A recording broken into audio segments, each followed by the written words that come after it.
be afraid that our words are just words and they're not translating into change. That's a real fear. That's the fear of the Sahaba. They didn't walk around claiming that they're true believers. Umar radiallahu anhu is nervous that he's a munafiq. He's nervous to death that he's a munafiq. Umar radiallahu anhu. How can we be safe? We can't. So this final thing, I leave you with this inshaAllah ta'ala, that this hypocritical attitude, it's manifested itself in different ways. One of the ways it's manifested itself is, let's compromise the teachings of Islam.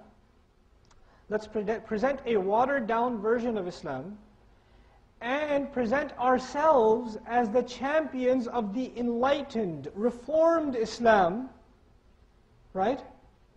And we are so courageous because we're standing up for this deformed version of Islam. And we're the actual torchbearers. We're the champions of this religion. So what you're actually doing is compromising this deen. But what you're presenting yourselves as is what? Heroes of it. And another great hypocritical scam that's infested this ummah. First you start by saying, I believe the Qur'an, but these scholars, they were ultra-orthodox, narrow-minded. We need to have a broader vision. So first you knock on the scholars. When you're done with the scholars, you say, some of these Sahaba, I don't know, they're not messengers, right?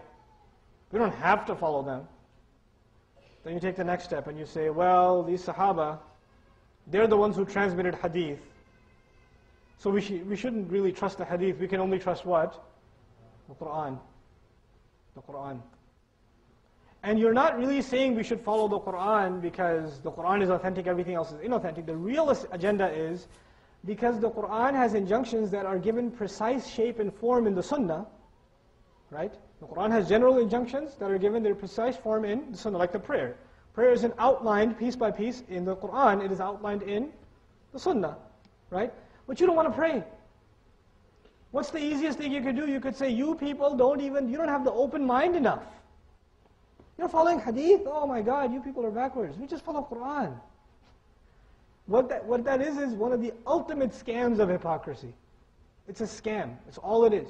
It has no intellectual foundation. It takes a second grader to convince someone who says the hadith can be trusted, Qur'an can be trusted. If you say one of them can't be trusted, you're saying none of it can be trusted.